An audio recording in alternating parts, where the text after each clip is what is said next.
Bonjour, bonjour, rebonjour en ce qui me concerne. C'est je sais plus, la 3 ou quatrième fois que j'essaye de faire cette vidéo. La première fois, j'ai eu un bug au bout d'une heure de vidéo, le scénario parfait donc. La deuxième fois, gros bug à l'affichage dont je ne me suis pas rendu compte, la vidéo est déjà en ligne, mais je vais la supprimer. J'avais pas d'ombre, tout simplement. Troisième fois, un problème avec ma souris. Une malédiction donc, et puis la quatrième fois j'ai eu un bug dans le jeu, donc voilà, c'est pas encore prêt, on va voir ce qu'on peut faire. J'espère que cette quatrième fois sera la bonne. Bienvenue donc, j'espère que tout va bien pour vous. Moi ça va très bien, à part que je suis malade et que j'arrête pas de tousser, donc vous étonnez pas si je m'arrête en cours de présentation quelques secondes assez régulièrement pour aller m'éclaircir la gorge.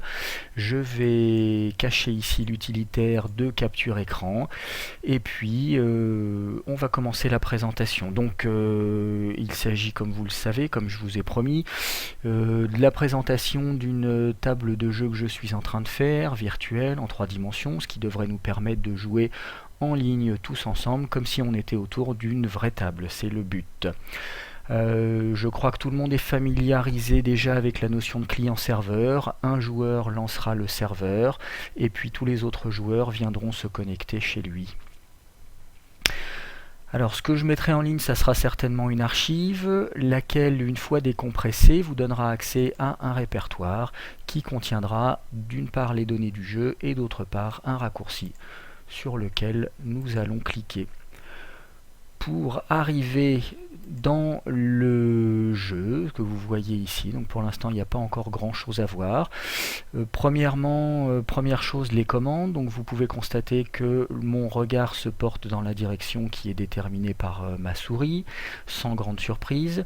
Je peux me déplacer dans les 3 directions d'espace en utilisant les touches directionnelles habituelles des jeux en 3D, en avant, en arrière, à droite, gauche, en haut et en bas. Donc pour rappel, ce sont les touches Q, Z, S, D, A et E sur les claviers AZERTY. Donc Z pour aller en avant, S en arrière, ça c'est le Q à gauche, le D à droite, le E en haut et le A vers le bas.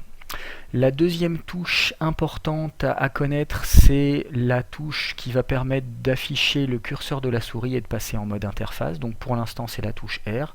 Vous voyez que quand je l'active, je récupère le curseur de ma souris et l'interface s'affiche. Je vais fermer cette interface pour l'instant, repasser en mode jeu pour vous faire voir les dernières touches dont on pourra avoir besoin, qui sont les touches qui permettent de lancer des dés. Alors ce sont les touches du pavé numérique de 1 à 6 pour lancer les dés de 4 à 20. Donc la touche 1 lance un dé 4, la touche 2 un dé 6, la touche 3 lance un dé 8, la touche 4 lance un dé 10, la touche 5 un dé 12 et la touche 6 un dé 20. La touche du pavé numérique 0 permet d'effacer tous les dés. On peut appuyer plusieurs fois sur une touche pour faire apparaître plusieurs fois le dé en question. Voici 2d6, voici 2d12, voici 4d10, etc. On est limité à 20 dés. Le paramètre varie régulièrement. Oui, il est toujours à 20. Donc pour l'instant, on est toujours limité à 20 dés. Voilà. Donc on sait utiliser on sait se déplacer maintenant, lancer des dés. Je vais commencer à vous parler de l'interface. Cette interface, elle se subdivise en 4 parties. Une ligne et 3 colonnes. Alors la ligne, c'est la ligne horizontale qui se trouve tout en haut ici, que vous voyez, qui contient 3 champs. Le premier champ, c'est le pion ou le joueur que je suis en train de contrôler. Donc pour l'instant, je contrôle le joueur 0. Si je clique sur le sol ici, vous voyez que je vais prendre le contrôle, je vais prendre possession du sol. Pour revenir au joueur, je fais un clic droit avec ma souris et je suis de nouveau le joueur. Le champ central est le champ qui affiche le mode dans lequel on est en train de jouer, donc mode interface ou mode jeu quand je récupère ma souris. En fait, ce champ, ça m'étonnerait qu'il reste bien longtemps, il risque de disparaître assez rapidement, puisque comme vous le voyez, le curseur de la souris fait parfaitement office de ça. J'avais mis ce champ là pour faire des tests, il est toujours là, mais je pense qu'il ne restera pas. Le troisième champ, ce champ là ici, c'est le champ qui affiche le total des dés. Alors pour ça, je vais repasser ici en interface, je vais me poser au sol, je vais regarder par terre pour avoir mes dés, je vais reprendre mon interface, et vous voyez que maintenant, si je jette un D6, eh bien j'ai fait un 6, c'est le 6 qui s'affiche. Si je rejette un deuxième D6, 6 et 4 ça fait 10, j'ai bien le total de mes dés qui s'affiche. Je peux jeter 2 D20 à nouveau, 13 plus 18 plus 6 plus 4, ça nous fait un total de 41. Voilà. Les colonnes ensuite de l'interface. Donc l'interface principale va se subdiviser en 3 colonnes que je peux vous matérialiser ici. 2 colonnes externes qui sont destinées aux fenêtres qui resteront affichées assez longtemps, voire en permanence. Et puis une colonne centrale qui n'affichera que les fenêtres transitoires. Donc les fenêtres qu'on affichera le temps qu'on en a besoin et qu'on éteindra ensuite. La fenêtre de gauche, la colonne de gauche, pardon, va afficher le menu principal qu'on va détailler dans un instant. Une fenêtre d'action qui servira à gérer les runes, qui affichera tous les personnages en train d'agir, leurs initiatives et qui permettra de les classer. Et puis une troisième fenêtre qu'on ne voit pas ici parce qu'elle est propre à chaque personnage et que comme on n'a pas créé de personnage, eh bien on ne verra pas la fenêtre pour l'instant.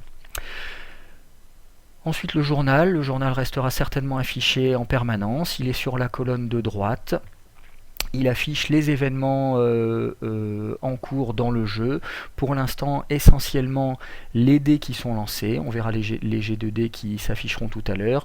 Et il offre ici un petit bout qui permet de faire des discussions avec d'autres joueurs. Donc on peut chatter.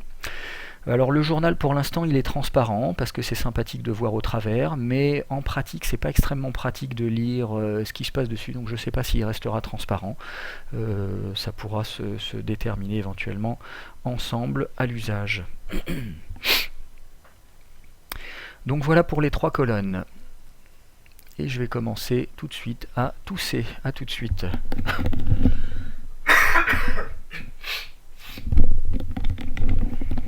Voilà, toutes mes excuses, c'est pas la dernière fois que ça se produit. On va regarder un petit peu plus en détail le menu principal, lequel contient 7 boutons. Le premier, c'est le bouton qui permet de faire apparaître la fenêtre des actions, dont on a déjà parlé tout à l'heure et sur laquelle on reviendra grandement en détail un peu plus tard. Ensuite le journal, sur lequel je passe pas plus de temps pour l'instant, on aura l'occasion d'y revenir.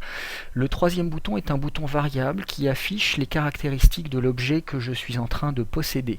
Donc en l'occurrence pour l'instant vous voyez que je possède un joueur, il m'affiche donc les caractéristiques de mon joueur. Si je décide de posséder le sol, ce qui est le cas ici maintenant, le bouton est devenu un bouton objet qui affiche les caractéristiques de l'objet en question. Je redeviens mon joueur en cliquant droit et j'affiche la fenêtre suivante qui est la fenêtre du contenu qui va permettre de gérer tout le contenu du jeu, c'est-à-dire d'afficher la liste des objets et des personnages qui ont été créés. Les objets pour l'instant il n'en existe qu'un seul, les personnages il n'en existe aucun. Et puis des boutons qui permettront de les ajouter. Ensuite vient la fenêtre des options qui permet dans un premier temps de gérer le réseau, c'est-à-dire de créer un serveur, ce qu'on va faire dans un instant, ou de se connecter sur un serveur, ce qu'on détaillera dans un instant également. Un troisième bouton permet de se déconnecter. La résolution peut être changée, la liste des résolutions affichées dépend de votre ordinateur, elle sera variable, vous n'aurez pas la même que la mienne.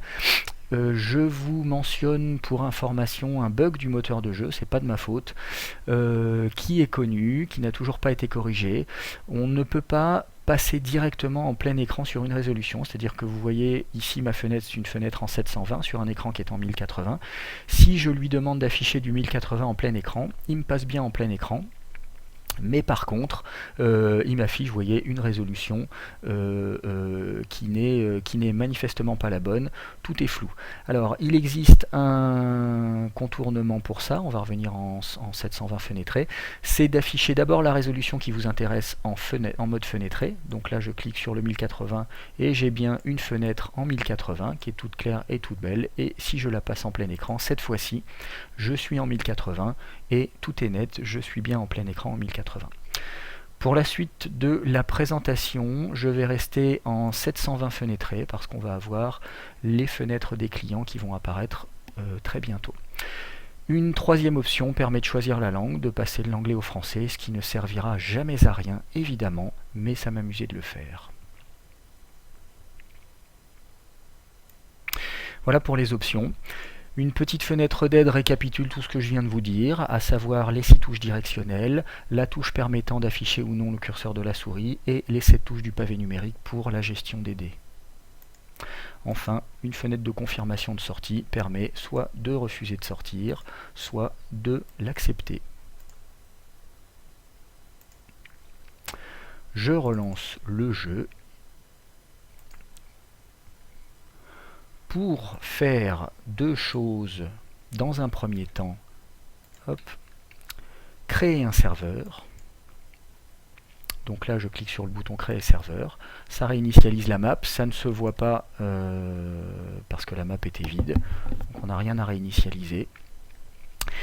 Et la deuxième chose, c'est que je vais commencer à vous présenter ce qu'est un joueur. Alors un joueur, c'est pas compliqué. C'est un nom et une couleur. Alors, la couleur, vous pouvez la voir là-dessus, c'est bien celle qui correspond. Vous ne voyez pas encore l'avatar, vous voyez que son ombre. Pour le voir, on va connecter un deuxième client.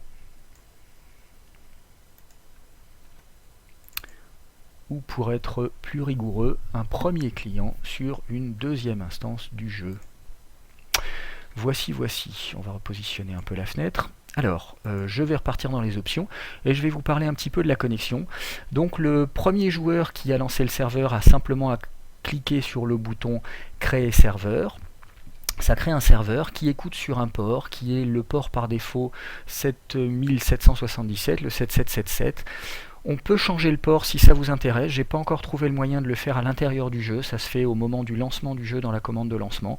C'est possible de le faire. Mais bon, par défaut, c'est le 7777. Je pense que ça ne traumatisera personne. Donc évidemment, quand on va se connecter, on ne va pas le faire comme ici sur l'adresse 127.0.0.1 qui est l'adresse locale. On se connectera sur l'adresse du camarade qui aura lancé le serveur. Pour l'instant, comme je suis tout seul sur mon ordinateur, je vais laisser la 127.0.0.1, mais j'ai déjà fait des tests avec mon IP public que j'ai pas envie d'afficher sur une vidéo YouTube, donc je vais laisser la 127.0.0.1, mais je pourrais mettre mon IP public. Ça fonctionne extrêmement bien.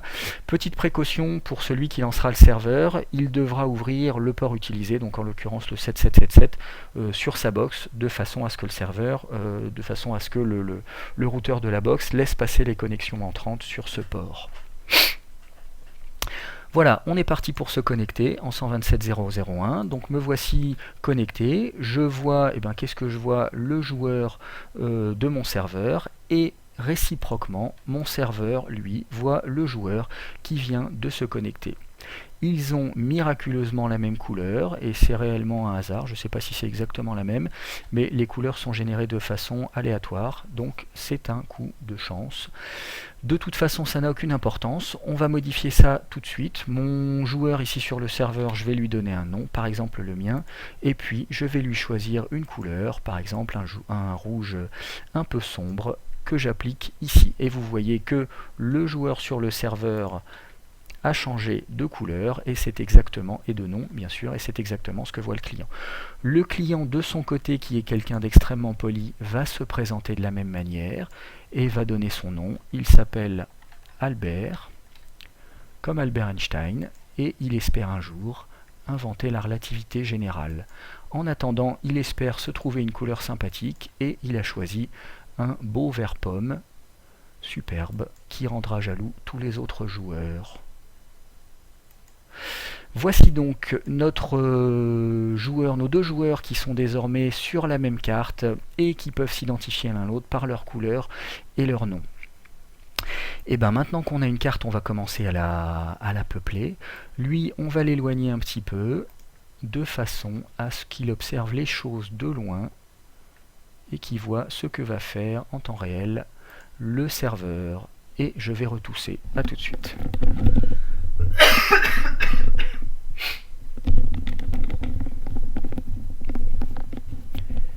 Merveilleuse poésie de l'atout, qui n'est pas poétique du tout, et donc j'ai dit n'importe quoi.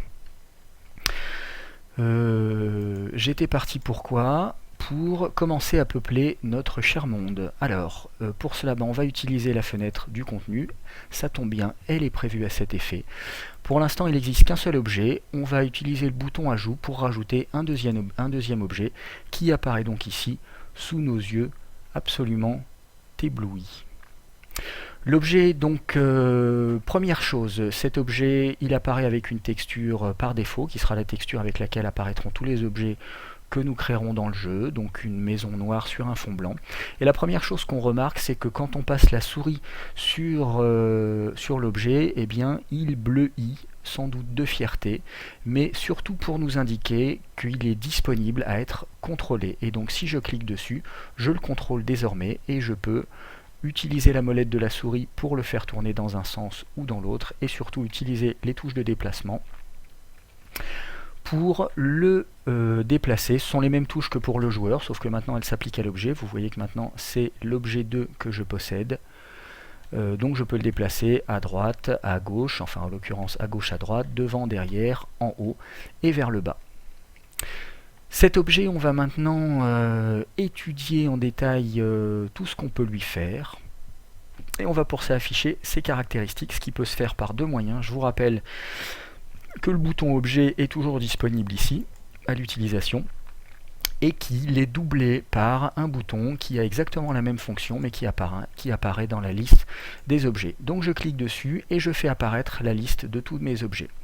La première caractéristique de l'objet, c'est son nom. Vous pouvez voir qu'il s'appelle objet 2. On va lui donner un autre nom tout à l'heure. Il dispose d'un bouton qui permet d'afficher ou d'éteindre ses caractéristiques, ce qui sera utile quand on aura une colonne qui sera pleine et qui affichera trop d'informations, qu'on aura besoin de gagner de la place. Donc voilà, c'est juste un moyen de gagner de la place. On peut montrer ou pas tout ce qui suit. La ligne suivante concerne les proportions de l'objet. On peut modifier son échelle. Par exemple, si je clique sur 2 et que j'applique le voici 2 fois plus gros, je vais le repasser sur 1. Et on peut également modifier à la main chacune de ces dimensions, la longueur, la largeur ou la hauteur. Par exemple, si je le veux 3 fois plus long que haut et large, nous voici avec notre rectangle. Alors il y a deux boutons ici, le bouton pion et le bouton carte, que je vais utiliser dans un instant quand j'aurai changé la texture. Ça sera beaucoup plus parlant avec une texture qui n'est pas un carré. Donc la texture, justement, on peut la changer. Encore une merveille. On peut la changer donc en cliquant dessus, ce qui fait apparaître une fenêtre, une nouvelle fenêtre, laquelle va afficher, va nous permettre de nous promener sur notre arborescence et d'aller chercher une nouvelle image. Alors le programme accepte 3 formats d'images, le JPEG, le PNG et le BMP, et n'affichera donc que ces 3 formats ainsi que les répertoires qui nous permettront de nous déplacer vers les images. Donc on va reculer ici d'un cran. Alors avec le jeu, je donnerai par défaut un répertoire qui contiendra un certain nombre de textures par défaut. C'est ce répertoire dans lequel je suis actuellement. Je vais aller me promener dans les objets et vous pouvez maintenant découvrir avec émerveillement que quand je clique sur une texture, j'ai une petite fenêtre de preview qui m'affiche la texture que je suis en train de potentiellement choisir. Je vais prendre la texture de cabane ici. Elle est intéressante parce qu'elle est plus large que haute et donc elle n'a pas des proportions carrées. Ce qui va me permettre de parler de mes 2 boutons ici. Donc pour l'instant la texture n'est pas encore appliquée. Pour qu'elle s'applique, comme pour tout, il faut que je clique sur appliquer. Avant ça, je vais donner un nom à mon objet, je vais l'appeler cabane.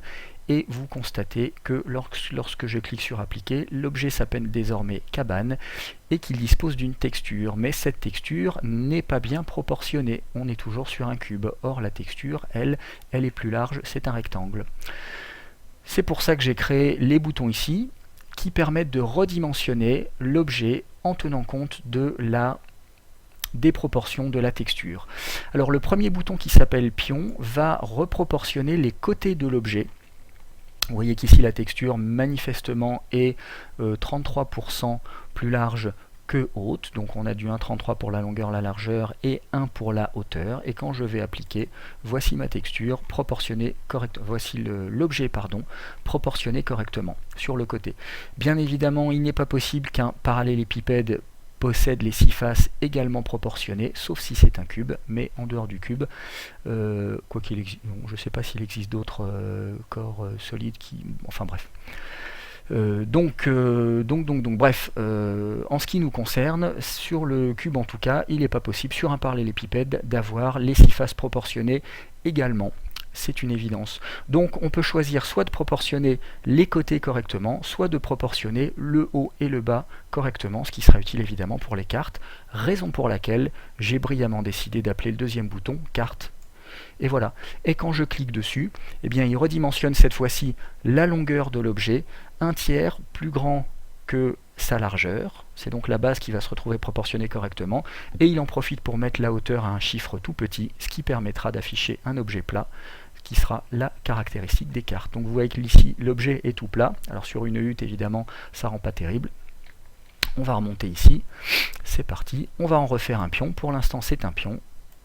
On applique, et voici notre belle cabane qu'on va mettre à l'échelle 5, parce que c'est une cabane. Je vais tousser, à tout de suite.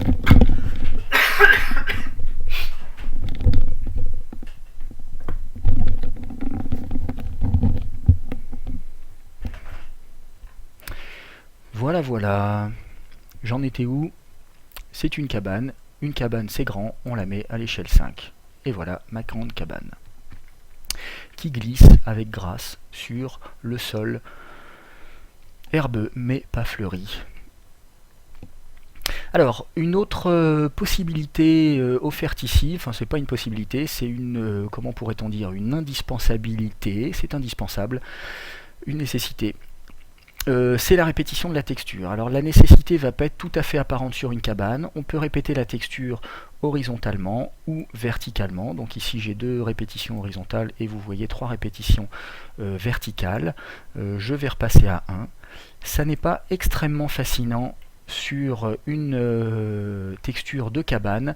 Ça va prendre tout son intérêt quand on va passer aux textures de sol. Ce que je vais faire tout de suite, parce qu'en fait la suite va être beaucoup plus intéressante sur un sol. Donc on va passer en vue un petit peu de haut, on va prendre un peu d'altitude ici, de façon à observer notre sol de haut, et je vais afficher les caractéristiques du sol. Alors, ce que je vous illustrais ici, vous voyez pourquoi c'est une nécessité, parce que mon sol c'est un carré gigantesque, vous voyez que c'est un carré qui fait 50 par 50. Si je n'affiche la texture qu'une seule fois de l'herbe, la texture native, la voici, elle est absolument hideuse à cette échelle. Le sol est tout vilain, que ce soit vu de loin ou vu de près, ça ne ressemble pas à ce qui nous intéresse, donc vous voyez qu'il est indispensable pour les sols de pouvoir répéter la texture. Voilà qui est mieux. Enfin, presque enfin, il existe la possibilité d'afficher des grilles sur les objets, donc en l'occurrence une grille carrée par exemple, la voici, ou une grille hexagonale, la voici également. La grille peut être naturellement répétée, voici la texture native. Si on veut des hexagones plus grands, eh ben, on met un chiffre plus petit, et si on veut des hexagones plus petits, eh ben, on va mettre un chiffre plus gros. La texture est ici répétée 30 fois, alors on ne la voit plus, mais on va descendre ici, voilà, avec le client qui lui regarde la texture de près et qui s'aperçoit qu'elle est maintenant zébrée d'hexagones merveilleusement réguliers. Il me reste juste un bouton à vous présenter pour les objets. C'est le petit bouton fixe ici. Qui permet de fixer ou non un objet comme son nom l'indique. Alors pour l'instant le sol est fixe, ce qui veut dire que je peux évidemment en prendre le contrôle, mais je ne peux pas le déplacer. Là je suis en train de tourner la molette, ça ne fait rien. J'essaye d'appuyer sur les touches directionnelles en ce moment et ça ne fait rien non plus, et pour cause, il est fixe. Si je le défixe, eh bien je peux le déplacer dans la direction à droite, à gauche, etc. Le faire tourner comme j'ai envie. Je vais le refixer ici. Voilà, voilà, appliqué. On va laisser les hexagones, on va les remettre à 2,5, qui est à peu près la taille qui convient pour les pions. Et je vais tousser un petit peu pour changer.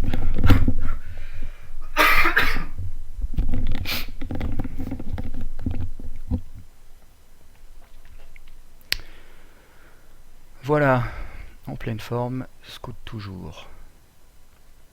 Je crois qu'on a fait le tour des objets, on peut les supprimer, je ne vais pas le faire ici, on le fera peut-être tout à l'heure, les dupliquer, on verra ça tout à l'heure, les téléporter, les rejoindre, oui, ça, ben, tout ça c'est des choses qu'on va voir très bientôt. Ce qui nous intéresse, donc ce qu'on a vu, c'est le nom, la possibilité de gagner de la place, les proportions, manuelles ou automatiques, le choix de la texture, le choix de la répétition de la texture, essentiel on a vu, et puis les grilles pour afficher des hexagones ou des carrés. Voilà, voilà. Nous sommes maintenant des grands maîtres de la manipulation d'objets. Je vais vous faire voir une petite... Si, c'est intéressant quand même, c'est intéressant. On peut utiliser les objets de façon un peu détournée parfois. Et je vais faire ça tout de suite. Voilà, je vais me placer un petit peu d'en haut. Je vais rajouter un objet ici qui s'appelle objet 3, que je vais faire venir à côté de moi, qui va être une carte. Je vais aller chercher une carte. Hop, on va prendre la carte de la Chine. Hop, alors ne pas oublier de lui préciser qu'il s'agit d'une carte, comme ça il recalcule tout bien. On va lui mettre des dimensions suffisamment grande pour que la carte soit visible, et on va la faire descendre, on va la faire tourner, et nous voici en face d'une carte de Chine posée sur le sol. Donc on va la fixer cette carte, on n'a plus besoin qu'elle bouge, et on va appliquer. Voilà. Je vais rajouter un autre objet, alors c'est ça qui m'intéressait, je vais vous montrer l'utilisation, d'autres utilisations possibles des objets auxquels on ne pense pas forcément. J'ai oublié de lui donner un nom. Carte Chine. Et voilà notre carte de la Chine. Je vais rajouter un nouvel objet que je vais appeler mystérieusement curseur.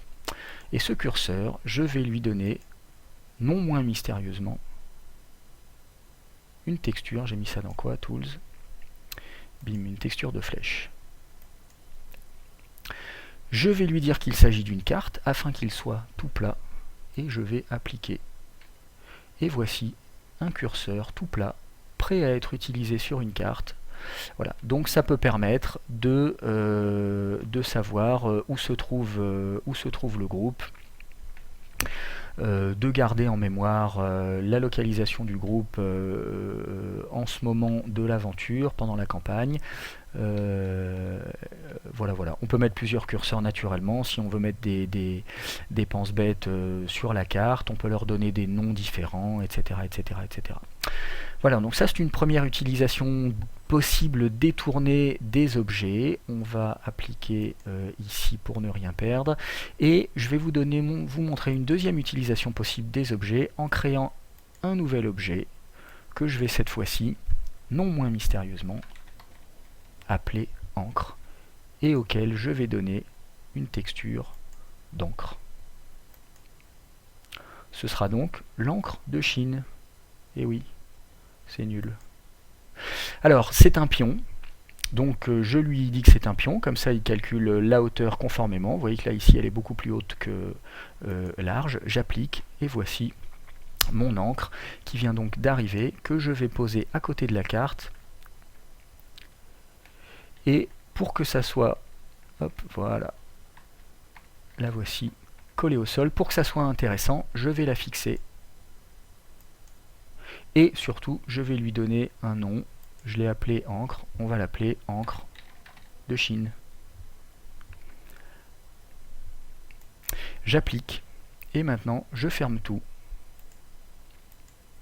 Je reprends le contrôle de mon pion. Et je pars à l'aventure, au loin.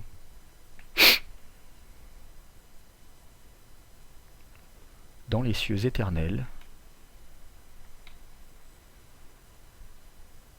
Pour aller tousser un peu.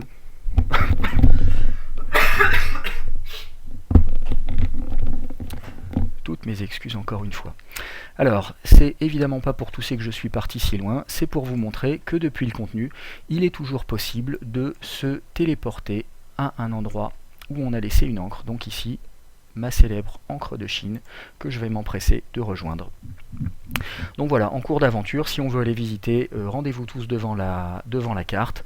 On a posé une encre, alors on pourrait le faire évidemment avec la carte qui a été fixée aussi, mais on verra que ça va prendre une utilité tout à fait intéressante. On va le faire tout de suite d'ailleurs, ça prend pas longtemps, c'est sympathique et c'est magnifique. Je vais reprendre mon joueur, pardon. Je vais m'éloigner à nouveau, mais cette fois-ci pour faire quelque chose de plus intéressant que simplement revenir. Oh là là, ma souris, elle m'a posé déjà des gros problèmes dans une démonstration précédente, puis je croyais que ça allait mieux. Bon, je pense que je suis suffisamment loin. Ici. Alors, oh là là là là, qu'est-ce qui lui arrive? Bon. Allez, secoue-toi un peu. Alors, je vais créer un nouvel objet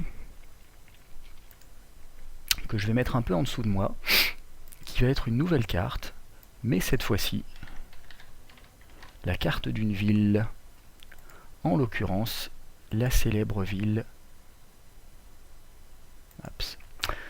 de Greyhawk, et non pas un jeu de loi, qui est possible aussi. Mais là, en l'occurrence, ce qui nous intéresse, c'est la carte de Greyhawk.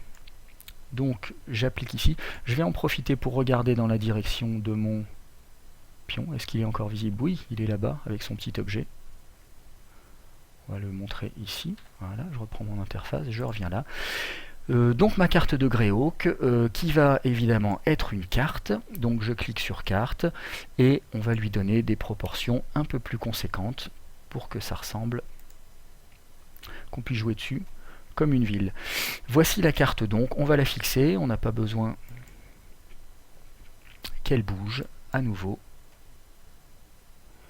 Et je peux désormais me promener comme bon me semble sur la carte de Greyhawk. Oui, ce que je voulais faire, c'était, par exemple, on a le port en vue. Hop, tiens, il y a eu un petit glitch. Alors, on arrive sur le port, et puis on va créer une encre. On va rajouter une nouvelle encre, qui va être cette fois-ci l'encre du port de Greyhawk, à laquelle on va donner une texture d'encre.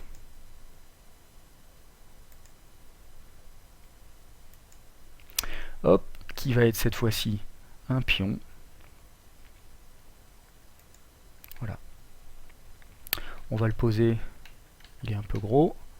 On va lui donner une échelle 0,4. De mémoire 0,4 c'était pas mal. Ouais, voilà. C'est bon. On va le laisser comme ça, c'est donc l'encre du port de Greyhawk. Évidemment, il ne prendra tout son intérêt que si on le fixe. Et puis, eh bien, tiens, j'avais jamais fait ça, mais c'est une bonne idée. On va aller en profiter pour la dupliquer. On va se mettre par exemple à l'entrée de la ville. Comme ça, je vais vous faire voir ce que c'est qu'une duplication. On va se mettre à l'entrée de la ville. On va créer sur le contenu, on va afficher l'encre du port de Greyhawk et on va la dupliquer. Et voici. Alors quand je duplique, vous voyez que l'objet s'appelle objet 8 avec entre parenthèses l'objet dont il est dérivé, mais c'est un objet entièrement indépendant du précédent, donc si je modifie ses caractéristiques, ça ne touchera pas les caractéristiques de l'original. On ne peut plus parler d'original enfin c'est simplement une copie, mais une copie qui est totalement indépendante. Donc ça c'est l'encre de l'entrée de la ville, de l'entrée de Greyhawk. J'ai simplement à la renommer, alors je vais la défixer ici, pour pouvoir la déplacer, la mettre à l'entrée de la ville, et voilà. Maintenant, je la refixe, j'applique, et vous voyez que maintenant, je peux, à volonté, me déplacer devant ma carte, ou rendez-vous tout le monde à l'entrée de la ville, ou rendez-vous tout le monde au port. Ceci étant naturellement valable pour tout le monde. Voilà, rendez-vous au port, on est tous sur le port. Alors, on va retourner sur la célèbre encre de Chine, qui se trouve en tête de liste, qui est normalement classée par ordre alphabétique. Et je crois qu'on a fait le tout.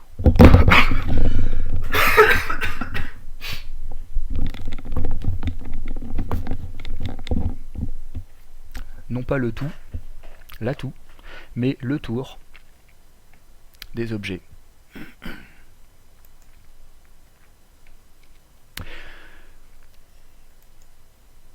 Et ben voilà, maintenant que nous sommes des célèbres maîtres de la manipulation d'objets, on va pouvoir commencer à s'intéresser aux personnages.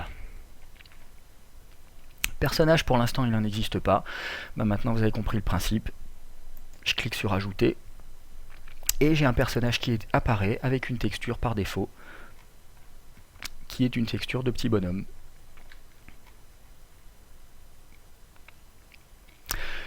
De la même manière que pour les objets, je peux cliquer sur le bouton, soit le bouton personnage qui est ici, soit le bouton de la liste qui est ici également, mais c'est un autre ici, pour modifier mon personnage. Alors mon personnage, je vais lui choisir une texture, ça ne sera pas une encre. J'ai un Conan, un Cookie Monster, deux dragons, un monstre, un chien zombie, un orc, une amazone, un magicien et une tête de zombie. Je pense que notre premier personnage peut être fièrement le roi d'Aquilonie. On va donc choisir Conan, on va lui choisir sa texture, on confirme. Il s'agit d'un pion, donc on va redimensionner conformément à ça. On va le laisser à l'échelle 1 parce que c'est un personnage, on n'a pas besoin de répéter la texture, et il pourra fort bien se passer d'hexagone. Donc j'applique, voici mon personnage qui est ici. Alors lui, c'est pareil, on va lui faire regarder dans la direction où il se passe quelque chose. Comme ça, vous pouvez suivre que les modifications ont lieu également sur le client. Donc le Conan, il a un bouton supplémentaire comme tous les personnages que les objets n'ont pas. Vous voyez que si je clique sur un objet, j'ai juste montré ou caché les caractéristiques du pion. Et si je clique sur un personnage, eh bien j'ai un nouveau bouton qui apparaît qui est montrer la feuille de personnage. Alors cette feuille de personnage, et ben on va la détailler comme on a fait pour les objets. Le personnage dispose de points de vie max qu'on peut fixer comme on veut, j'ai mis 100 par défaut, et les points de vie actuels qui sont importants parce qu'ils vont déterminer la couleur d'affichage du nom du personnage. En l'occurrence ici, si je le mets au maximum, son nom s'affiche tout vert, et si je le mets au minimum, à 0, son nom devient rouge. Donc ça permet, si on veut le gérer, d'avoir une idée de l'état du personnage. Ensuite, le personnage dispose d'une initiative. Est-ce que je rentre dans les détails tout de suite? Allez, oui. Trop tard, j'ai dit oui. Une initiative. Donc cette initiative, elle comprend 3 champs. Le premier champ, c'est le champ qui va nous permettre enfin de voir en acte la fenêtre des actions. Si je dis au personnage d'agir, une fois que j'ai appliqué, quand j'actualise ici, le personnage apparaît enfin dans la fenêtre des actions, ce qui veut dire qu'il va participer au round. On va le laisser jouer. J'ai une formule pour le dé qui est ici 1 des 20. On va laisser un des 20 et puis j'ai un bonus, on va laisser le bonus que j'ai mis par défaut, un des 20 plus 5, ça me semble tout à fait bien.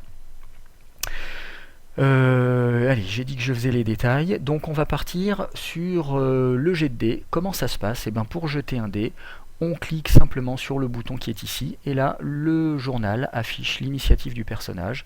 Donc le dé a fait un 12, le bonus est de 5, 12 et 5 ça fait 17, donc limite de Conan est de 5.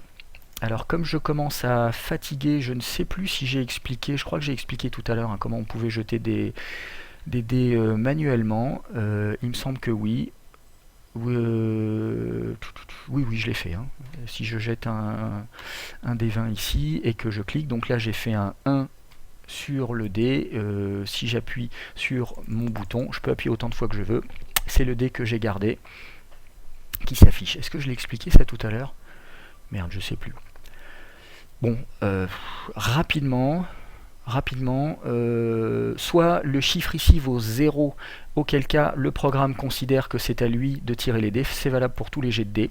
Donc si je mets 0, que je jette aucun dé ici, à ce moment-là le programme jette le dé tout seul, donc ici j'ai fait un 17, ici j'ai fait un 15, etc.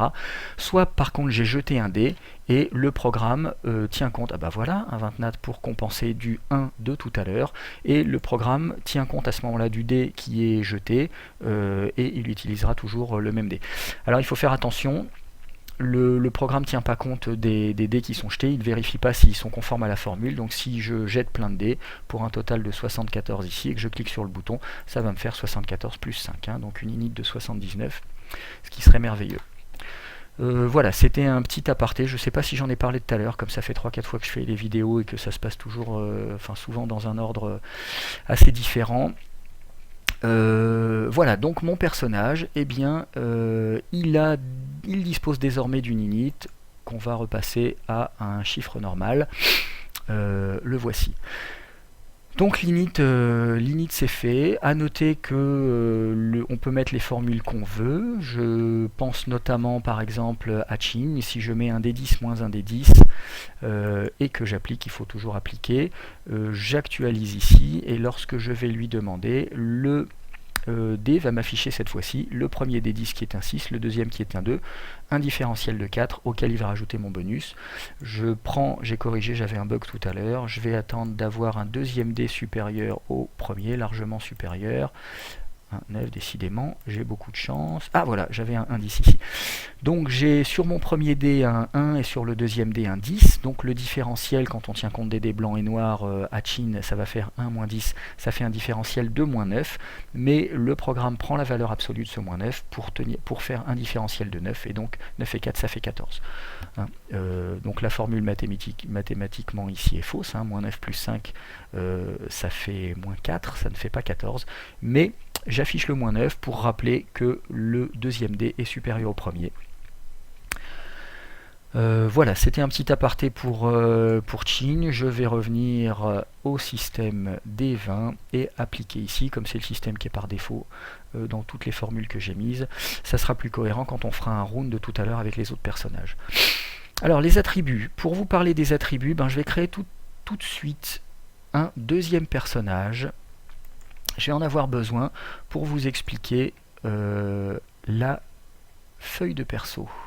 Un petit peu. Voilà, donc le deuxième personnage, on va trouver un compagnon pour Conan. Alors vous voyez ce que je vous disais tout à l'heure, quand tout est déployé, ça prend beaucoup de place, donc on va cacher le personnage ici pour avoir à nouveau accès à notre fenêtre. Donc on va lui choisir un compagnon, par exemple une Amazone, que nous allons appeler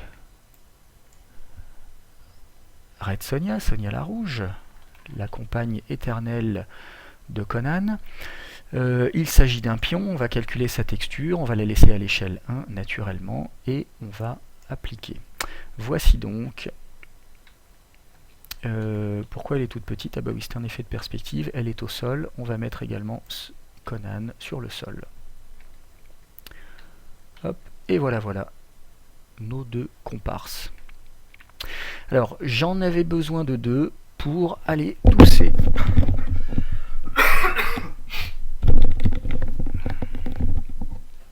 C'était une blague, j'avais pas besoin de 2 persos pour aller tousser, mais pour gérer la feuille de personnage, pour vous montrer surtout comment on gère une feuille de perso, donc je vais réafficher la feuille de personnage qui est pour l'instant vide. On vient de voir donc la vie, on vient de voir l'initiative. On va maintenant voir les attributs. Alors pour pas rester collé à un jeu, je vais en créer un par défaut, ça sera beaucoup plus clair. Pour pas rester collé à un jeu, j'ai donné des noms les plus génériques possibles, attributs, type nom, valeur formule, etc. Mais concrètement, ça correspond typiquement aux caractéristiques et aux compétences des systèmes des vins. Mais ça pourrait être tout à fait, on leur donne le nom qu'on veut, hein, ça pourrait être tout à fait un aspect en Chine, un aspect métal par exemple, etc. Donc pour l'instant, je vais rester sur système des vins. On va appeler ça une caractéristique.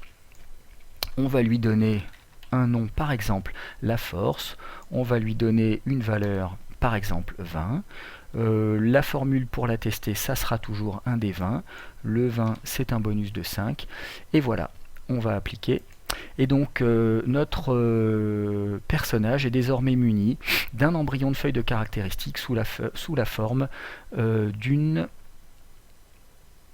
la force, d'une caractéristique. Alors cette caractéristique, je peux la tester, je peux faire un test en appuyant sur le bouton test ici, et vous voyez que Conan fait un test de force sur lequel il fait un très beau 17. Alors je pourrais évidemment créer une compétence, en fait voilà, j'ai laissé par défaut la ligne que j'ajoute une compétence, perception c'est très bien, 4 points de perception, etc. Voilà. Donc je peux également faire un test de perception en un clic, ici je fais un 18. Alors ce qui m'intéresse de vous montrer, c'est pour ça que j'ai créé un deuxième personnage, j'applique ici, mais vous voyez que la feuille de personnage de la pépette Sonia ici est toujours complètement vide. Alors je peux, comme j'ai fait avec Conan, lui créer une feuille de personnage personnalisée, je mets autant de choses que je veux, mais je vais la laisser vide pour vous faire voir un petit gadget tout à fait intéressant. Je vais revenir sur Conan et cette fois-ci sur cette la feuille de personnage de Conan, je vais rajouter quelques caractéristiques pour que ça soit plus parlant. Je vais mettre une caractéristique en dextérité. On va rajouter encore autre chose ici. Je vais mettre une troisième carac. Et cette fois-ci, ça va être le charisme. Alors, hop, c'est pas ça que je veux. Charisme. Je vais également rajouter une deuxième compétence que je vais appeler, c'est Conan, intimidation. Voilà, voilà. Alors, la caractéristique en dextérité, on va lui mettre un 18 avec un bonus de 4, c'est parfait. J'applique, voici, alors voilà, on va lui mettre des chiffres différents. Ici, il a 6 en perception, et puis en intimidation, on va lui mettre un 8. Bim, boum, boum. Voilà, j'applique ici. Notez que la feuille de Sonia est toujours désespérément vide. Vous voyez qu'ici, elle n'a aucun attribut. Par contre, si je clique sur ce bouton secret ici qui s'appelle FDP, je peux sélectionner un certain nombre de caractéristiques ou de compétences, en fait un certain nombre d'attributs, c'est pour ça que j'en ai mis plusieurs, qui, lorsque je vais les appliquer, feront partie de la feuille de personnage commune. Et désormais, si je reclique sur Sonia, vous voyez que elle dispose d'un embryon de feuille de personnage qui sont les compétences ou caractéristiques que j'ai choisi de partager. Donc ça permet de faire très rapidement une feuille de personnage commune à tous les joueurs, notamment si je crée un nouveau joueur maintenant, ma souris refait des siennes, on va la secouer un peu, on va tourner le tapis de souris, est-ce que ça va mieux un peu? Oui, c'est peut-être le tapis qui est... Enfin, c'est pas un tapis, c'est une feuille qui est toute vieille. C'est peut-être ça aussi qui déconne. Donc si je crée un nouveau personnage maintenant, qui s'appelle personnage 3, et que je clique dessus, vous voyez que lui aussi dispose désormais de la feuille de personnage par défaut que j'ai décidé de partager. Alors chaque personnage peut rajouter sur la feuille commune ce qu'il a envie, et bien évidemment garder secret ce qu'il souhaite ne pas partager. Ce personnage, on va l'afficher ici, ça va nous permettre de voir comment fonctionne le bouton supprimer. Attention, 1, 2, 3, vous me voyez plus. Je reviens sur Conan ici, donc vous voyez que Sonia, elle dispose de la feuille de personnage commune. Évidemment, si elle veut se faire une caractéristique secrète, une compétence par exemple en couleur de cheveux, parce que c'est Sonia la rouge et donc que c'est une rouquine, eh bien elle va appliquer ici et Conan ne disposera d'aucune compétence en couleur de cheveux. C'est normal, Sonia ne l'a pas partagé, ça ne fait donc pas partie de la feuille de personnage commune.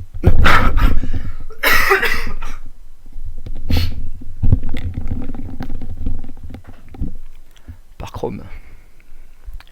Une bien sale toux. Voilà, donc la feuille de perso, comment ça se gère? Ça se gère comme ça. Donc on a une feuille de personnage personnelle à chaque perso et on peut faire rapidement une feuille de personnage commune à tous. Ce qui sera tout à fait pratique, en tout cas je l'espère. On a vu les attributs, on va maintenant passer aux actions. Donc les attributs, le seul moyen de les utiliser, c'est de faire un test en cliquant ici, test dont les résultats apparaissent sur le journal. On va cacher les attributs, on n'en a plus besoin pour l'instant. On va voir maintenant les actions. Les actions, on va en rajouter une pour que vous voyez ce que c'est. On peut également les cacher naturellement, pour gagner de la place toujours. On peut évidemment, comme tout à l'heure, en rajouter autant qu'on veut. Je vais les supprimer ici. On va supprimer ça. On peut les partager sur la feuille de personnage. Je pense que pour les actions c'est moins utile, mais on peut très bien imaginer une catégorie attaque, une catégorie magie, une catégorie machin, une catégorie je sais pas trop quoi, ce que vous voulez, qui soit commune à tout le monde, ou si on veut que tout le monde dispose d'une épée, enfin bref, il y a la possibilité technique de la partager, même si à mon avis ça sera moins utile que pour les attributs. La particularité des attaques, c'est qu'elles disposent de 2 jets de dés. Un jet de dés pour tester si l'attaque est un succès ou un échec, et un jet de dés pour calculer son effet.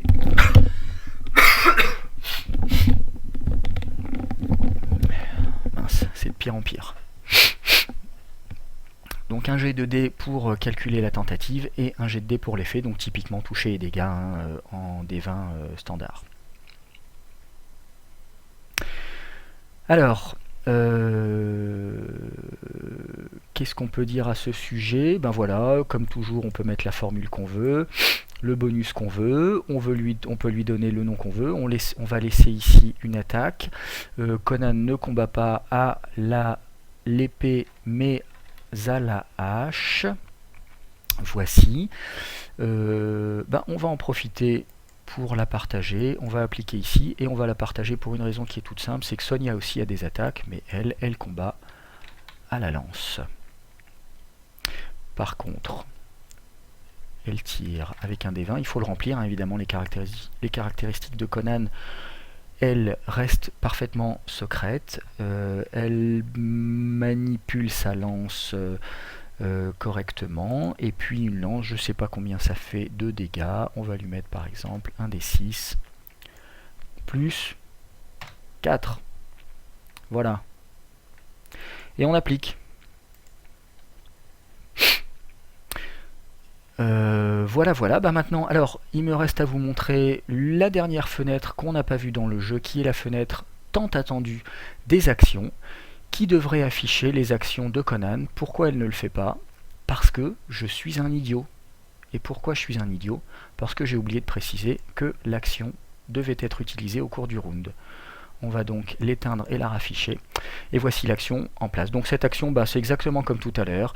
Elle permet, je fais terminer ma phrase, elle permet de jeter des dés. Donc le dé de tentative ici, ou le dé de dégâts ici. Je peux rejeter un dé, retirer un dé en cliquant sur le résultat pour l'effacer. Je peux retenter ça autant de fois que je veux. Et une fois que je suis satisfait de mes dés, je clique sur OK et j'affiche le fait que je fais une tentative à 23 et un effet à 9, donc typiquement toucher 23, si ça passe, 9 de dégâts. Si j'efface un des deux champs et que je clique sur OK, le programme reconnaît que le champ est vide et va jeter le dé tout seul pour faire ici un 15. Si j'efface les deux champs et que je clique sur OK, eh ben le programme fait les deux jets de dés automatiquement. Naturellement, si je jette mes dés manuellement, comme tout à l'heure, cette fois-ci je suis sûr que je vous l'ai déjà expliqué, eh bien il prendra le résultat des dés qui sont affichés. Donc il faudra les jeter séparément, parce que si bien sûr je jette un seul dé et que je clique deux fois sur le bouton, il prendra le même résultat pour les dés. Voilà, donc 7 touchés, 10 de dégâts. Juste pour la précision, je vais rajouter une deuxième attaque ici, par exemple une attaque à l'épée. J'applique et naturellement le personnage, s'il est suffisamment doué, peut disposer de plusieurs attaques au cours de son round qu'il va gérer comme il veut. Donc première attaque par exemple, il va faire une attaque à la hache et s'il dispose d'une deuxième attaque, il fera son épée. S'il veut réattaquer à la hache, eh bien il efface les champs et il refait son attaque.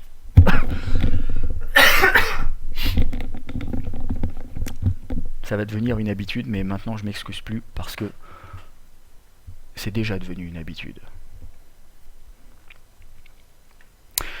Alors, on va faire intervenir... en fait, vous savez quoi? Ce qu'on va faire, c'est que je vais créer un troisième personnage qui va être cette fois-ci un monstre. Alors, on va... Qu'est-ce que je peux effacer ici? Le perso, voilà. Pour faire premier degré, ça serait bien de prendre un dragon, mais j'ai un gros faible pour le Cookie Monster. Et donc, Conan et Sonia vont combattre le Cookie Monster, qui est un monstre, qui est donc à l'échelle de 3, qui est un pion. Et voilà, on applique. Et voici notre Cookie Monster géant. Je vais le descendre pour rentrer en mêlée furieuse.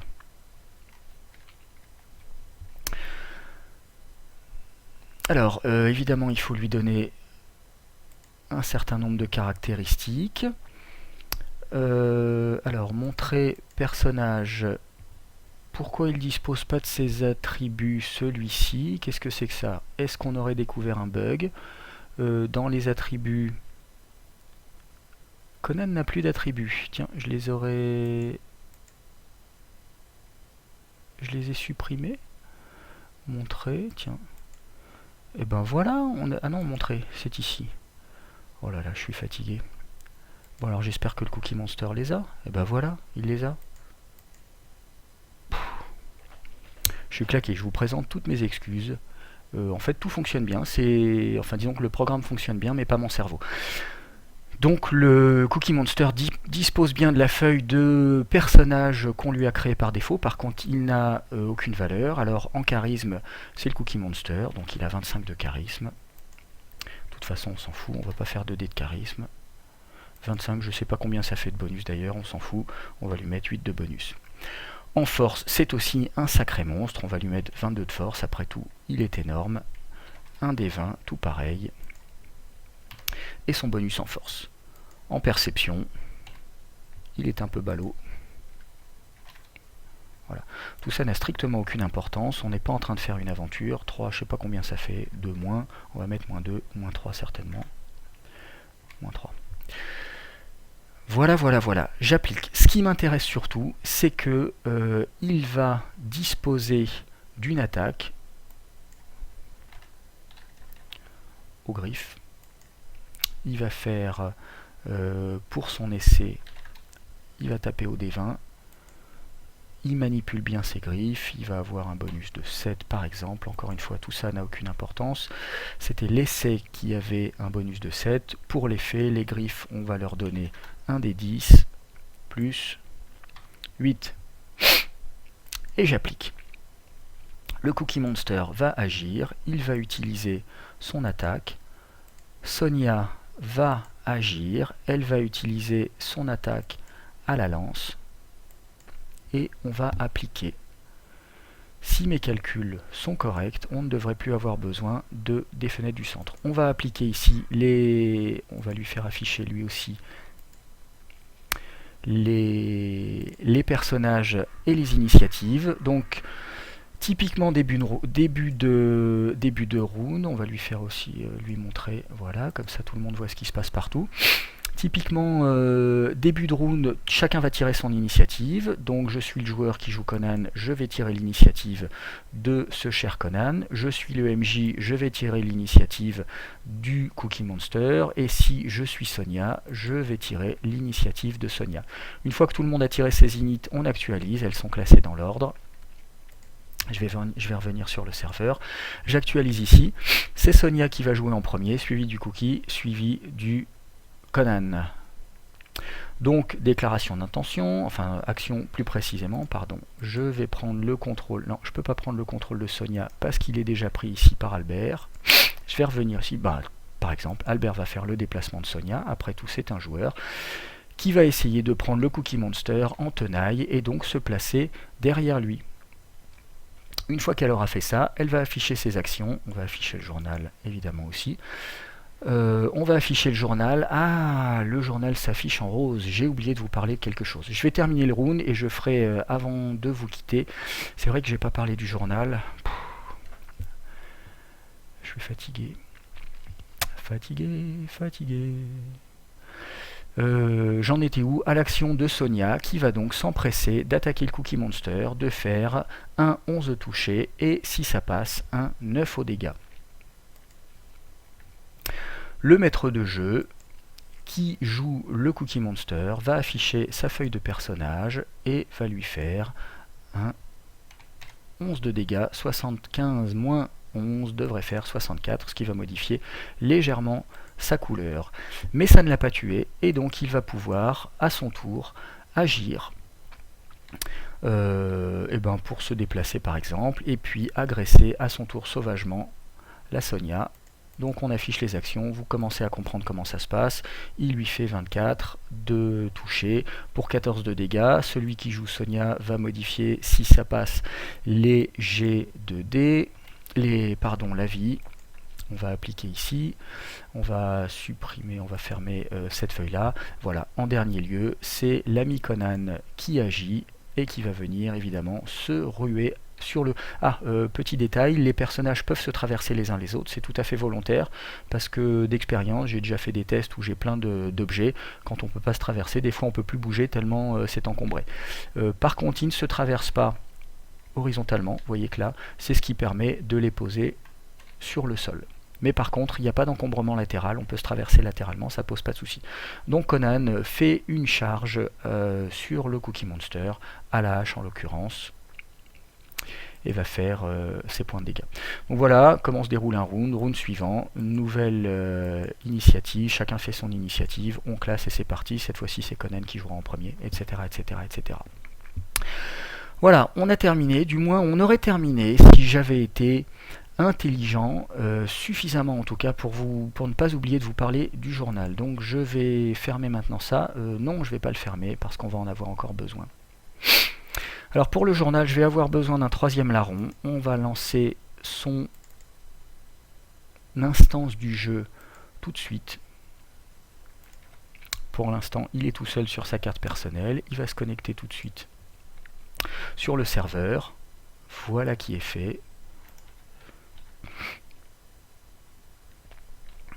Il va falloir qu'on lui donne un nom. C'est précisément pour ça qu'il est arrivé.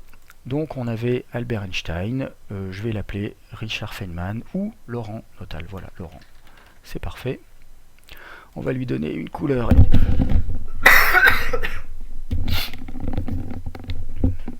J'ai pas toussé, c'était une illusion auditive. Remarquablement efficace. Le voici avec sa couleur et son nom. Il va afficher le journal, c'est pour ça qu'on lui a demandé de se connecter. Et ce qui m'intéresse de vous montrer, c'est comment fonctionne le journal. Alors tout d'abord, le journal, il affiche, donc on a vu les événements. Bonjour à tous. C'est parti. Ce qui m'intéresse ici, c'est de vous montrer que le journal affiche les événements avec une couleur qui est la couleur du journal, du joueur qui émet l'événement. Donc vous voyez qu'ici, le Laurent, je lui ai choisi une belle couleur mauve. Dans le journal, tout ce qu'il va envoyer apparaîtra en mauve sur les deux joueurs. Vous vous souvenez que Cédric avait une couleur rouge sombre, c'est la couleur dans laquelle apparaissent ses messages, et enfin Albert, qui était en vert, voit ses messages apparaître en vert. Alors ce que je voulais vous faire voir, et c'est pour ça que j'avais besoin de 3 personnages, c'est la possibilité de parler avec une seule personne uniquement. Donc quand on clique ici sur parler à tous, sur ce bouton, on peut choisir de parler à tous ou de choisir de parler à chacun des personnages qui sont connectés. Par exemple ici, je vais parler uniquement à Cédric, ce qui s'affiche ici. J'envoie le message et vous voyez que Laurent me murmure « Hello Cédric ». Albert, lui, n'est absolument pas averti de ce message qui était privé. Il a vu le message public bonjour à tous, il n'a pas vu le message hello Cédric. Donc je vais répondre à Laurent poliment, de la même manière, avec une souris qui fonctionne. C'est mieux pour cliquer sur le bon bouton. Bonjour Laurent. Voilà. Et Albert, toujours innocemment, est absolument inconscient de la furieuse mais polie discussion qui se décide entre Laurent et Cédric. Alors, cette privauté des messages est valable également pour les jets de dés, il faudra y penser. Donc on va prendre dans les actions, je vais par exemple choisir Conan. Si on va afficher son journal, son pion, pardon. Imaginons que je suis le maître de jeu, je lui demande fais-moi un test de perception. Voilà. Laurent est le seul à recevoir ce message, il voit que le maître de jeu lui demande un test de perception, il va aller chercher la perception, il va cliquer sur test, et je murmure ici à Cédric et à Cédric uniquement le résultat de mon test. Ce que Cédric reçoit sous la forme d'un Laurent au murmure. Albert, toujours inconscient du drame qui se joue, ne sait pas que Laurent vient de faire un 18 en perception. Voilà, ne pas oublier quand on a terminé de revenir sur parler à tous, sinon on continue d'envoyer nos jets de dés uniquement à une personne. Donc revenir sur parler à tous pour que les discussions soient à nouveau publiques. Voilà, voilà, voilà. Et revoilà. Je crois...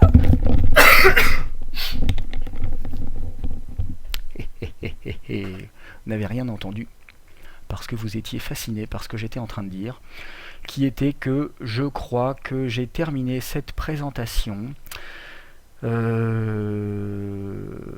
Voilà, on a vu les actions, on a tout vu, hein, je crois. On a fait le tour de la feuille de personnage, on a vu comment elle se gérait, on a fait un exemple de round, on a vu les pions, enfin bref, il me semble qu'on a tout vu, le fonctionnement du journal, et ben voilà. J'ai terminé, et ben je vous remercie si vous avez écouté cette présentation jusqu'au bout. Il y a beaucoup de choses qui sont certainement temporaires, c'est en cours, ça dépendra bien évidemment de vous aussi, si vous avez des modifications à apporter. J'espère qu'on y jouera tous ensemble si ça vous a plu. Dernière petite précision, tant que j'y pense, pour l'instant ça n'est pas utilisable à longue échelle parce que j'ai pas encore implémenté de sauvegarde, les sauvegardes n'existent pas encore.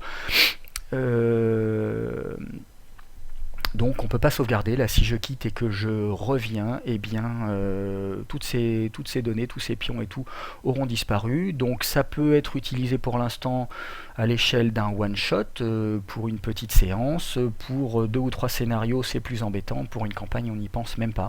Donc voilà, il faut que j'implémente les sauvegardes qui nous permettront de garder tout ça sur des fichiers et de les rappeler. Voilà, pour l'instant c'est pas utilisable. Si ça vous intéresse, je peux vous mettre naturellement à disposition le jeu tel qu'il est en état. Après tout, il est quand même utilisable à l'échelle d'un one shot. Si vous avez envie de tester ou de jouer avec ou de jeter des dés, c'est tout à fait possible. Voilà, voilà, ben je vais m'arrêter ici. Je vous remercie d'être resté jusqu'au bout. Je suis désolé que ça a été un petit peu long, même très long. Il y a beaucoup de choses à voir et puis j'ai pris mon temps aussi. Je suis content que ça soit pas trop mal passé ce coup-ci, parce qu'au bout de la 4e ou 5e fois, ça commençait à me casser les pieds, bien évidemment, les pieds. Voilà, merci, bisous à tous, et puis à très bientôt, certainement sur TeamSpeak. Et voilà. Ah bah oui, il faut que je ferme évidemment, ça continue d'enregistrer. Ne un jour, ne toujours. Voilà, allez, au revoir.